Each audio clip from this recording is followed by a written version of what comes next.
বলবেন যে লাশ আবার নিজেকে কেমন করে বানাইয়া নেই। রাত্রে যখন ঘুমাইতে যাব কয়েকটা মিনিটের জন্য নিজেকে লাশ বানাইয়া নিব, লাশ। চক্ষু দুইটা বন্ধ করব আর সেই রব্বে কাবার নাম ধরে ডাকবো। রব্বে কাবাকে বলবো, ও রব্বে কাবা।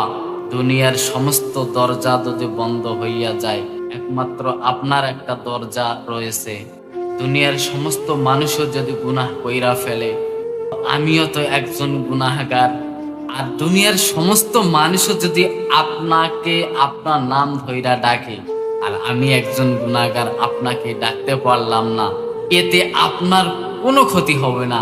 দুনিয়াতে হাজারো অসংখ্য অগণিত কোটি কোটি বান্দা রয়েছে, আপনাকে ডাকার জন্য প্রস্তুত হইয়া আছে, যারা আপনাকে সর্বদা সর্বক্ষণ আপনাকে ডাকে। কিন্তু আমিও তো একজন নালায়েক, আমিও তো একটা কমজোর, আমিও তো আপনার বান্দা। হায়, গুনাহ তো হইয়া গেছে মাবুদ। ও রব্বে কাবা, গুনাহ তো অনেক কইরা ফেলছি।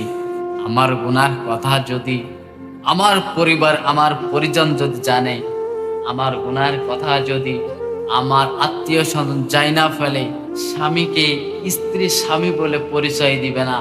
ও রব্বে কাবা, জীবনে যা কইরা ফেলছি তো ফেলছি, আজকের দিনে আপনার কাছে আমি আয়েশা মাথা নত করলাম।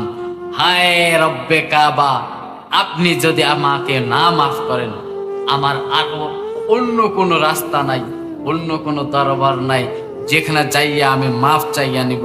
হায় রব্বে কাবা, এই কথা যখন বইলে কোনো বান্দা চিৎকার দিবে, চিৎকার, তো রব্বে কাবার কুদরতি অন্তর ঠান্ডা হইয়া যাইবে।